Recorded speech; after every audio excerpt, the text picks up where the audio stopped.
भला हुआ मेरी माला टूट गई, मैं राम भजन से छूटी। भला हुआ मेरी माला टूट गई, मैं राम भजन से छूटी। मेरे सिर से टली बला, भला हुआ मेरी माला टूट गई, मैं राम भजन से छूटी। मैं राम भजन से छूटी। नमस्कार मेरे प्यारे भाइयों, मेरे परमात्मा के प्यारे जीव हंसों। मैं हमेशा मालिक से यही दुआ करूंगा कि आप सब मेरे भाइयों का विवेक पहले से ज्यादा और ज्यादा और ज्यादा से ज्यादा बढ़ता ही जाए। बस मेरे दिल की यही अरदास है कि ऐसी कोई चीज ना रहे जो आपको समझ ना आए। हर चीज आपको बिल्कुल क्रिस्टल क्लियर होती जाए। बस यही चाहूंगा मैं, यही अरदास करूंगा उस बंदी छोड़ से, उस परमपिता परमात्मा से कि वो आपके विवेक शक्ति में बढ़ोतरी करता ही जाए और ऐसा कोई भी अज्ञान ना रहे इस दुनिया में जो आपको 1% भी भ्रमित कर पाए। कुछ ना रहे ऐसा। आपका ये भाई आपकी पूरी मदद करने के लिए तैयार है। बस आप निष्पक्ष भाव से इस सत्संग को सुनते रहिए और उस पर विचार करते रहिए। विवेक लगाइए कि जो मैंने बात कही है वो सत्य है या असत्य है। जवाब मेरे भाई आपके अंदर से ही आएगा। उस परमात्मा का जवाब आपके अंदर से आएगा। बस उसको पहचानने की कोशिश करो। साहिब बंदगी। तो भाइयों, आज जो हम वाणी लेंगे वो बंदी छोड़ कबीर साहब की वाणी है और बहुत ज्यादा विवेक जगाने वाली वाणी है। इसको समझ के लगभग सारा भरम आपका खत्म हो जाएगा। तो क्या कहती है वाणी? आशा है निज नाम की, निश दिन गुजरना हो। यानी अब मुझे केवल और केवल निज नाम की आशा है। मेरे सारे भरम टूट गए। मैं इन 5 तत्व 25 प्रकृति 3 गुण मन माया से लिप्त इस दुनिया से न्यारा हो गया हूं। मैं किसी मंदिर मस्जिद गुरुद्वारे में परमात्मा को नहीं ढूंढता हूं। वो परमात्मा मेरे पास है, मेरे घट में ही है। घट मैंने आत्म घट, ना कि शरीर को कोई समझे। तो उस परमात्मा को पाने के लिए अब मुझे केवल एक भेदी गुरु की जरूरत थी, जो मुझे मिल गया। अब मेरा आना जाना छूट गया। काया गण जागीर है, सतगुरु परवाना हो। यम अमल पावे नहीं, भव फिरत भुलाना हो। मतलब जब भेदी गुरु मिल गया तो इस काया गढ़ में मैं सदैव जागृत अवस्था में रहने लगा। हर चीज को परखने लगा, मन माया की हर चाल को समझने लगा, जानने लगा। पहले मैं इनको नहीं समझ पाता था और इनके जाल में फंस जाता था। लेकिन अब एक एक चीज को मैं समझ रहा हूं। कैसे ये ख्याल आ रहे हैं, कैसे मैं इनमें निर्णय ले रहा हूं, मैं क्या कर रहा हूं, क्या नहीं कर रहा हूं, मैं हर चीज जानता हूं। क्योंकि सतगुरु का परवाना, वो आदेश मैंने समझ लिया है, मैंने जान लिया है। अब यम अमल पावे नहीं, अब वो काल मुझे नहीं पकड़ सकता। भव फिरत भुलाना हो, पहले मैं इसी के चक्कर में भव यानी गर्भ से गर्भ में जाता हुआ भूला हुआ था। भटक रहा था, लेकिन अब जो गुरु ने मुझे भेद बताया तो अब मैंने अपनी सुरती को उस अडोल आत्मज्ञान से जोड़ना सीख लिया। अब मुझे कहीं जाने की जरूरत नहीं, अब मैं मुक्त हूं। अब कहते हैं काया नगर में बोलता कोई देखा भाई हो, तिनका ओट पहाड़ है तासे नजर न आई हो। यानी इस काया में जो ये बोलता राम है, क्या कभी किसी ने चीना है कि कौन है ये? क्या निज रूप है इसका? कहां रहता है ये? क्या कोई जानता है? अर्थात कोई नहीं। सबके सब मन और तन में ही उलझे हुए हैं। कोई मन रूपी निराकार को, ब्रह्म को परमात्मा मान के बैठा है और कोई तन रूपी जड़ शरीर को परमात्मा मान के बैठा है।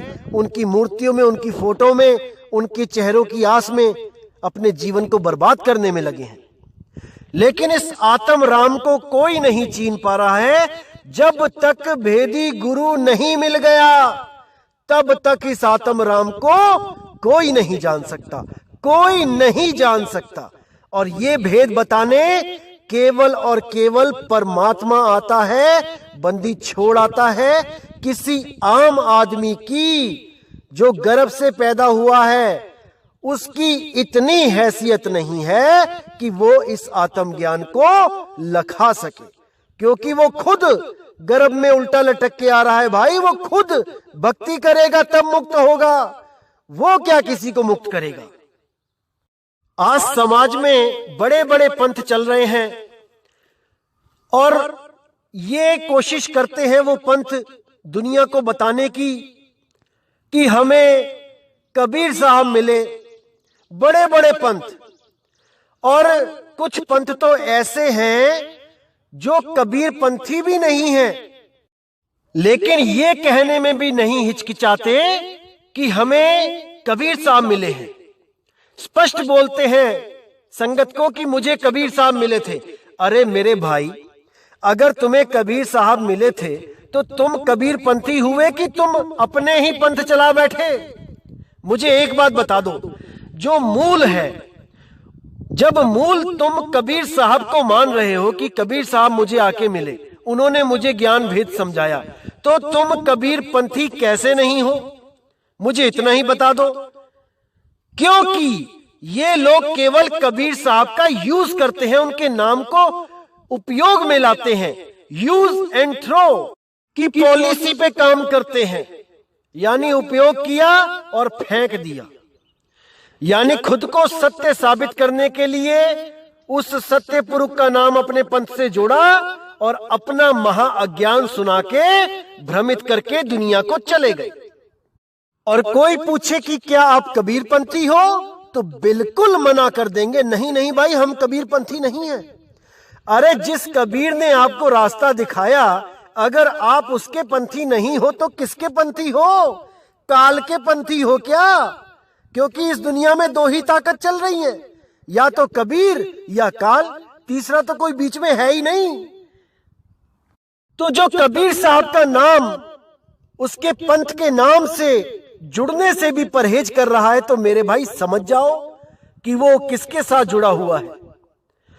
इसमें कोई दो राय नहीं है, क्योंकि सबका ही ज्ञान यहां समझाया जाएगा कि कौन कहां पे कैसे फंसा रहा है इन जीवों को। अब आगे कहते हैं, शब्द कमान सतगुरु दिया, ताने कोई शूरा हो, सुरती का तीर लगाए के मारे कोई पूरा हो। अब मेरे भाइयों, यहां पर इतना ज्यादा विचार करने की जरूरत है, इतना ज्यादा विचार करने की जरूरत है कि पूरा विवेक यहां पे लगा देना है। क्योंकि बहुत से लोग भ्रमित हो जाते हैं इस वाणी को पढ़कर, मन मुताबिक अर्थ निकालकर, क्योंकि इसमें जो गुप्त भेद है, राज है, उसको नहीं समझ पाते और केवल अक्षरों को पकड़कर उसमें उलझ जाते हैं। तो यहां पर बोला गया है, शब्द कमान सतगुरु दिया, ताने कोई सूरा हो। अब इस शब्द को पढ़कर, इस लाइन को पढ़कर लोग सोचते हैं कि कबीर साहब ने 52 अक्षर रूपी शब्द दिया, वो कमान दिया, क्योंकि कमान और लक्ष्य दोनों अलग होते हैं। जो कमान होता है वो आपके हाथ में ही रह जाता है और तीर लक्ष्य तक पहुंच जाता है। तो जब कबीर साहब ने शब्द रूपी कमान दिया तो फिर लक्ष्य क्या दिया, इसको समझना पड़ेगा मेरे भाई। बहुत गहराई है इस वचन में। अगर इसको समझ जाओगे तो जो आ का झगड़ा है, जो आ अक्षर है, उस आ अक्षर को जो परमात्मा मान के बैठ गए हैं लोग, झंडों पे भी आ लिखवा दिया है लोगों ने, अपने पंथों के झंडों तक पे आ लिखवा दिया है अज्ञानता के कारण। लेकिन वो समझ नहीं पाए कि ये आ है क्या। इसी आ का झगड़ा है मेरे भाई, इसी आ का झगड़ा है। ये जो आवाज है आ, इसी का झगड़ा है। अगर इसको समझ लिया तो सब समझ लिया। इसीलिए कबीर साहब कह रहे हैं कि शब्द रूपी कमान को तो सब पकड़ के बैठ गए, लेकिन उस लक्ष्य रूपी शब्द को कोई भेद नहीं पाया। उस भेदी गुरु के बिना उस लक्ष्य को भेदने का किसी में सामर्थ्य नहीं है।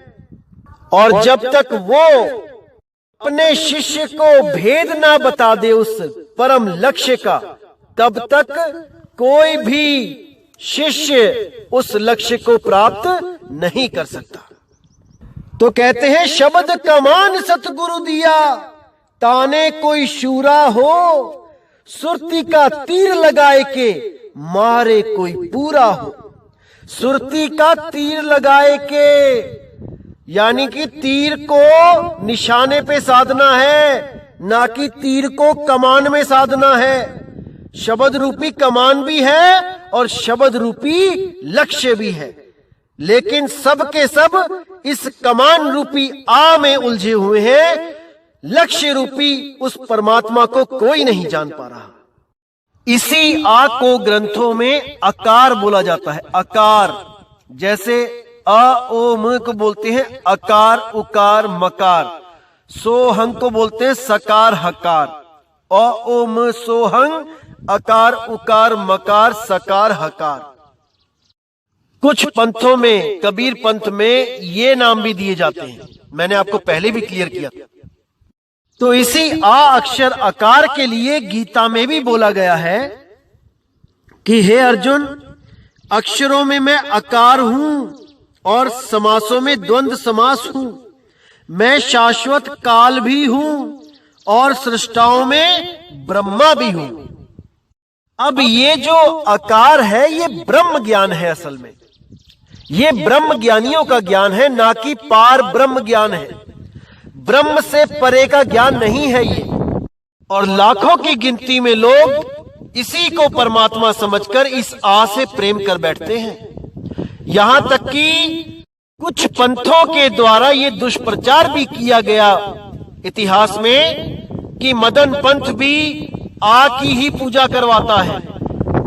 जो गले से निकलता है आ, इसी में ध्यान लगवाता है। ऐसे ऐसे मूर्ख बनाने वाले इस दुनिया में आके जा चुके हैं। लेकिन दोस्तों फिक्र मत करना, सबका अज्ञान खोला जाएगा और उस पुस्तक को भी दिखाया जाएगा जिस पुस्तक में इन लोगों ने हमारे मदन साहिब के पंथ को गलत तरीके से बदनाम करने की कोशिश करी है, ताकि वहां तक कोई जीव पहुंच ही ना पाए। वहां कोई पहुंचेगा नहीं तो उसको सत्य से रूबरू हो नहीं पाएगा। उस पुस्तक में तो यहां तक लिख दिया कि मदन पंथ के लोग कान बंद करके धुन सुनते हैं। हैरान हूं मैं इन लोगों पे जो केवल और केवल इस दुनिया को भ्रमित करने आते हैं। मुझे ग्लानि होती है ऐसे लोगों पे जो बिना सोचे समझे किसी के बारे में ऐसी बातें करके चले जाते हैं और केवल उनका एक ही लक्ष्य होता है, लोगों को अपने भरम जाल में फंसा के रखना। यही लोग नारियल पानी की दुकानें लगा के बैठे हैं, नारियल पानियों में उलझा रखा है इन लोगों ने, और वो मदन पंथ की बात करते हैं, उनके ज्ञान को समझने की बात करते हैं। क्योंकि मेरे भाई इनका नारियल पानी नहीं बिकेगा तो इनको पैसा चढ़ावा नहीं चढ़ेगा। एक एक नारियल का ये 20-20 हजार 30-30 हजार रुपए लेते हैं बंदगी, लेकिन इनकी दुकानें न टूट जाए इसलिए ये मदन पंथ को बदनाम करने में लगे हैं। तो मेरे भाई जिस दिन आपने मदन साहिब के इस पंथ के ज्ञान को समझ लिया ना, उस दिन आप सब नारियल वारियल भूल जाओगे और केवल उस सत्य पुरुष अकाल पुरुष उस सार शब्द गुरु की तरफ जाओगे और आपकी सुरती को भटकाने के लिए कोई रास्ता बचेगा ही नहीं इस काल निरंजन के पास।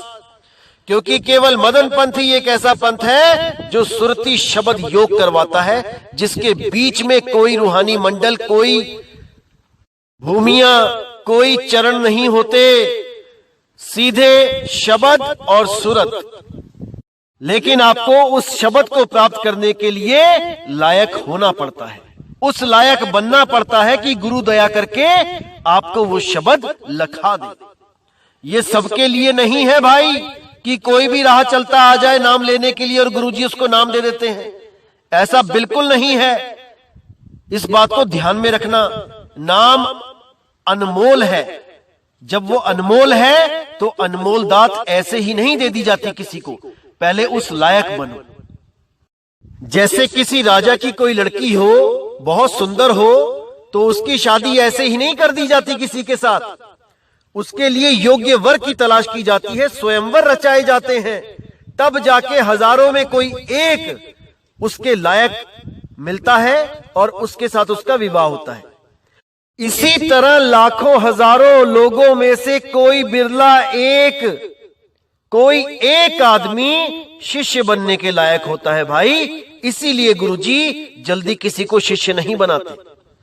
सब कुछ देखना पड़ता है कि वो मीट मांस तो नहीं खाता, कि वो व्यभिचार तो नहीं करता, कि वो अंडा, नशे, बीड़ी, सिगरेट, खैनी, जर्दा ये तो नहीं खाता पीता, शराब तो नहीं पीता, उसका आचरण कैसा है, लोगों के साथ झगड़े ही तो नहीं करता रहता, गुंडागर्दी में तो नहीं उलझा हुआ है कहीं।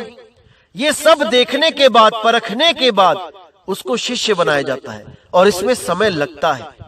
ऐसा नहीं है कि कोई भी आ जाए और फोन पे नाम ले ले और कहे कि ऑनलाइन सत्संग करते हो तो ऑनलाइन नाम क्यों नहीं दे सकते। बहुत से लोग आते हैं, ऐसा पूछते हैं। तो भाई ये सत्संग केवल जागृति के लिए है। चौराहों पे बड़े बड़े इंजीनियरिंग कॉलेज का बोर्ड लगा होता है। अब कोई कहे कि बोर्ड क्यों लगाया चौराहे पे, अगर तुम हमें क्लासेस नहीं दे सकते चौराहे पे खड़े होके, तो ऐसी बातें करने का कोई फायदा नहीं है। आप उस लायक बनो कि गुरु खुद अपने पैरों से चल के आप तक पहुंचे, उस लायक बनो। वो जरूर पहुंचेगा, वो जरूर अरदास सुनेगा। ऐसी कोई दिक्कत नहीं है कि आपके पास पैसे नहीं तो आप आ नहीं पाओगे। अरे गुरु स्वयं आपके शहर में आएगा। आप विश्वास करके तो देखो, अरदास लगा के तो देखो मालिक के लिए। अब कहते हैं शब्द स्वरूपी साहिब सब माही समाना हो, केवल ज्ञान कबीर का बिरले जन जाना हो। वो शब्द स्वरूपी साहिब वो देह रूपी नहीं है कि कोई कहे कि 5 मंडलों के बाद मुझे गुरुजी मिलेंगे शरीर धारण किए हुए, मैं उनको देख के पहचान जाऊंगा कि ये किसी और के नहीं मेरे गुरु हैं, या 5 भूमियों को पार करके मेरा गुरु बैठा है, वो वहां से सबको देख रहा है और जब मैं वहां पहुंचूंगा तो मुझे मेरे गुरुजी खड़े दिखाई देंगे, मैं उनसे मिलूंगा, मैं पहचान जाऊंगा कि ये मेरे ही गुरुजी हैं। अरे मेरे भाई ये सब माया का जाल है। क्योंकि अगर किसी को भी किसी का गुरु दिखाई दे रहा है तो समझ जाना ये शरीरों का खेल है, ये मन की चाल है। क्योंकि तन और मन ये दोनों ही बंधन है, ये दोनों ही माया जाल है। समझ जाओ मेरे भाइयों, इसको समझ जाओ। तो कहते हैं केवल ज्ञान कबीर का बिरले जन जाना हो। अब इस लाइन को भी कई लोग तोड़ मरोड़ के पेश करते हैं। कुछ केवल्य पंथी जो केवल्य भगवान को मानते हैं उनको जगत गुरु कहते हैं, उनको युग पुरुष कहते हैं, पता नहीं क्या क्या कहते हैं। जिनकी शक्ल भी नीले कलर की है, जैसे राम जी, विष्णु जी, कृष्ण जी नीले कलर में थे, वैसे ही ये कैवल्य भगवान भी नीले कलर का भगवान है। ये लोग भी इस वाणी को दिखाते हैं प्रमाण के तौर पे कि देखो, कबीर साहब भी केवल्य भगवान की पूजा करते थे, केवल्य ज्ञान की बात करते थे। देखो लिखा है केवल ज्ञान कबीर का बिरले जन जाना। अरे भाई मेरे, एक तरफ तो आप कहते हो कि कबीर साहब भी वहां नहीं पहुंच पाए जहां केवल भगवान रहता है।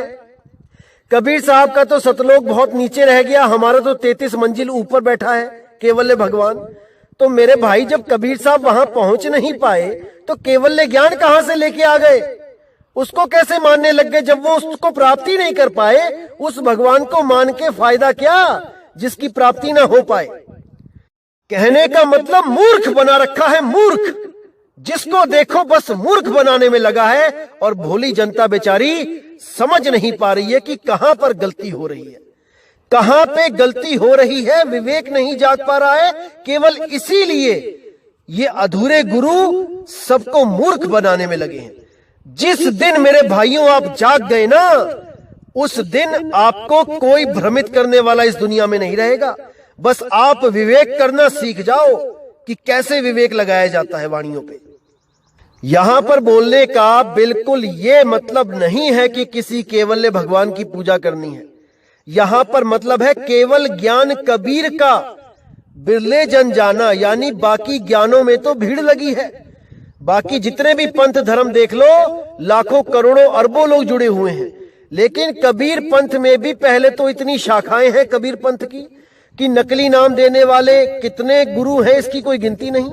वहां पे लाखों करोड़ों की भीड़ है, और उनमें जो एक सत्य पंथ है जो असली कबीर साहब का ज्ञान दे रहा है, उनके बारे में बोला जा रहा है केवल ज्ञान कबीर का बिरले जन जाना। यानी वो बहुत बिरले लोग होंगे, बहुत गिनती में कम लोग होंगे जो मेरे ज्ञान को समझ पाएंगे।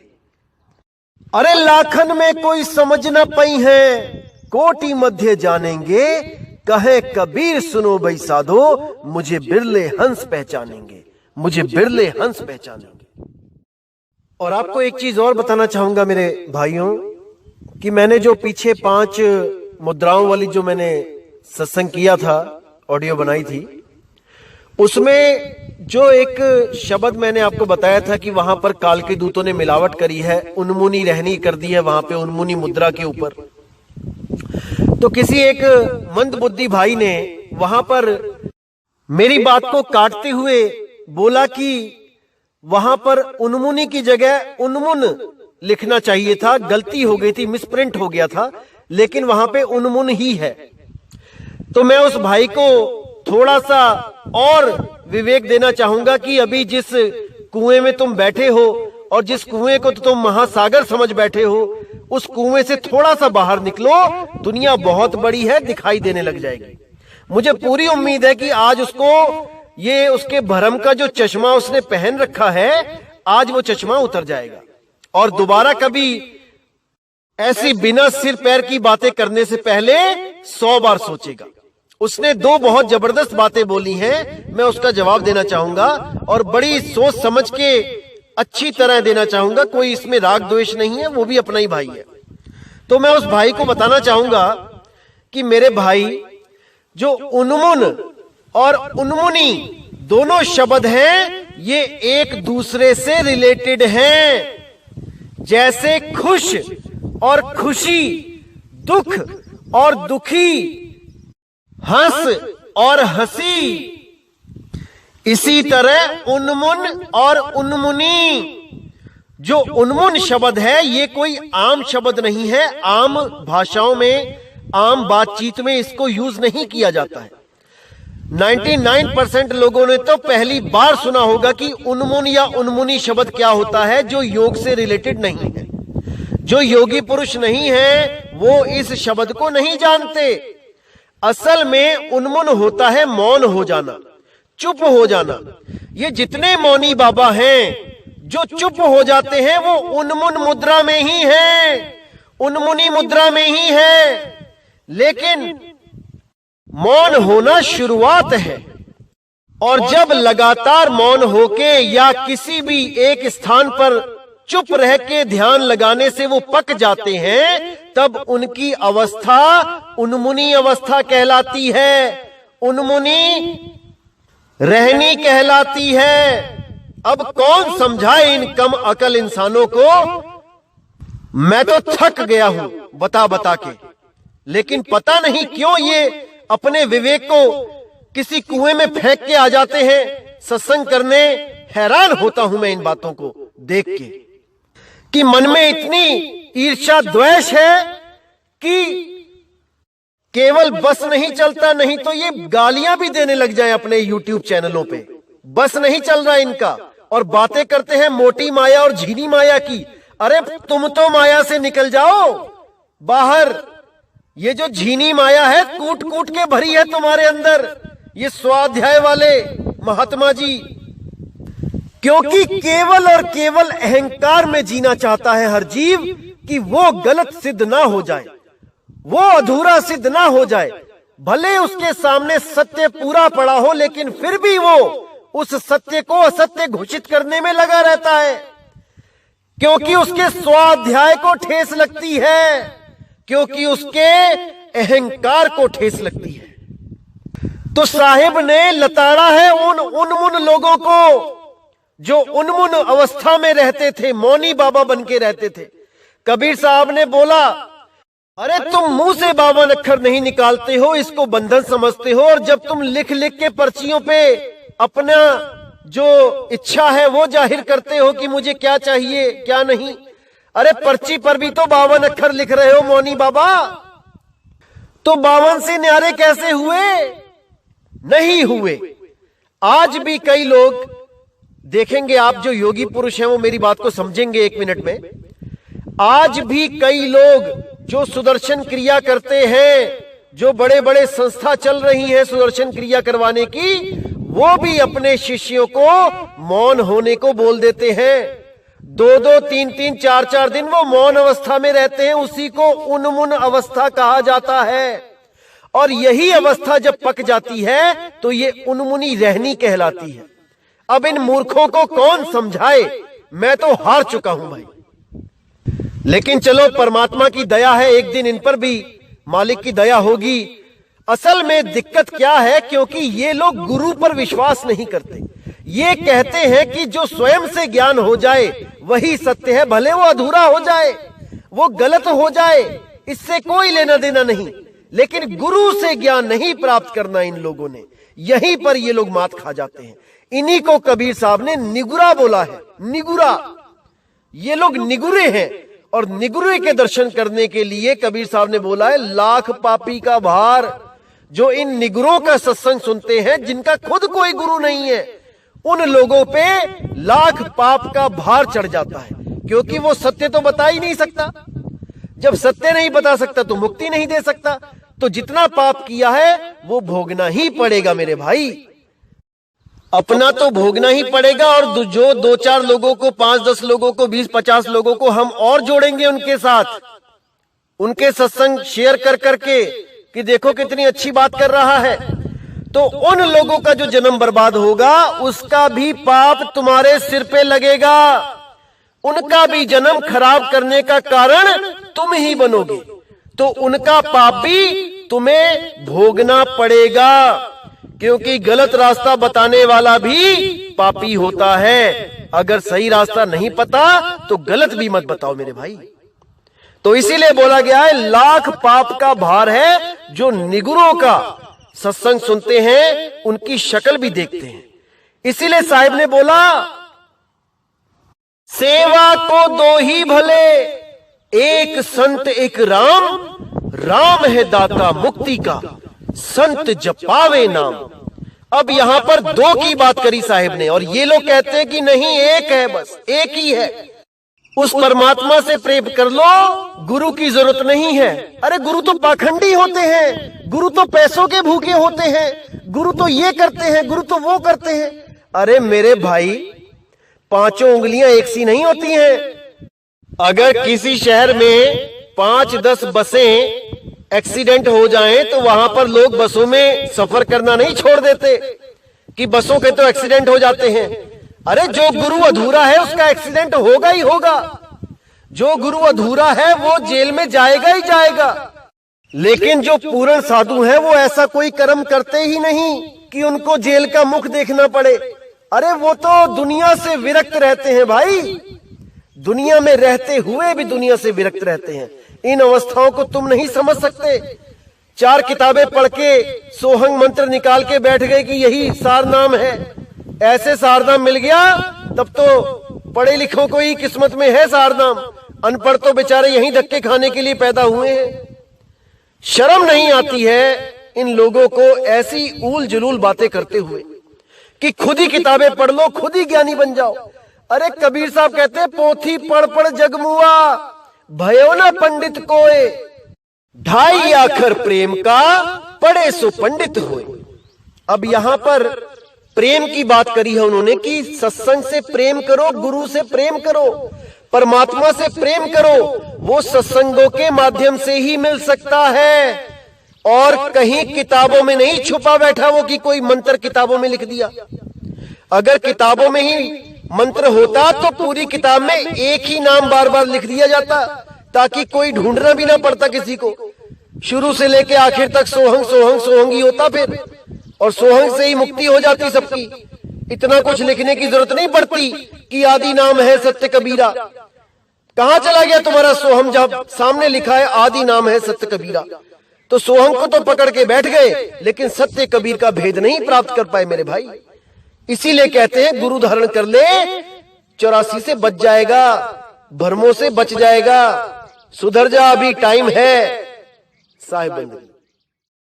तो इसलिए कभी भी किसी का भी ज्ञान सुन रहे हो तो उससे पूछ लो कि कभी तुमने गुरु बनाया है या ऊटपटांग मनमुखी बातें करके हमारा जीवन बर्बाद करने आए हो?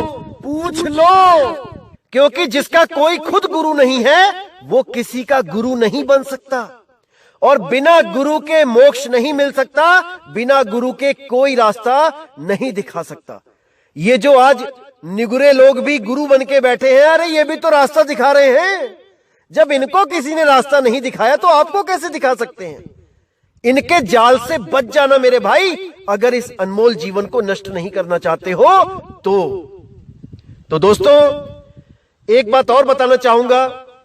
इस मूढ़ बुद्धि इंसान ने 300 रुपए खर्च कर गायनेकोलॉजिस्ट के पास जाकर केवल ये पूछा कि क्या बच्चा गर्भ में सांस लेता है कि नहीं। इस कम अकल इंसान से कोई पूछने वाला हो कि इतनी बात के लिए कोई 300 रुपए भी फूकता है क्या? क्यों झूठ बोलता है दुनिया के सामने? अरे इंटरनेट का युग है, जो डॉक्टर नहीं जानता वो इंटरनेट पे अवेलेबल है। डॉक्टर भी इंटरनेट पे ही अपडेट होते हैं भाई। कितनी थीसिस है जो डॉक्टर इंटरनेट से अपलोड करते हैं, उसको पढ़ते हैं, उनको और ज्ञान होता है। तो इतनी छोटी सी चीज तो गूगल पे नहीं ढूंढ पाया मेरे भाई, जो 300 रुपए की पर्ची कटा के उस गायनेकोलॉजिस्ट डॉक्टर के सामने जाके बैठ के और ये सवाल पूछ रहा है कि बच्चा गर्भ में सांस लेता है कि नहीं। हैरानी होती है मुझे ऐसे कम अकल इंसानों पर जो कबीर पंथ को समझने चले हैं, कबीर साहब की वाणियों को समझने चले हैं।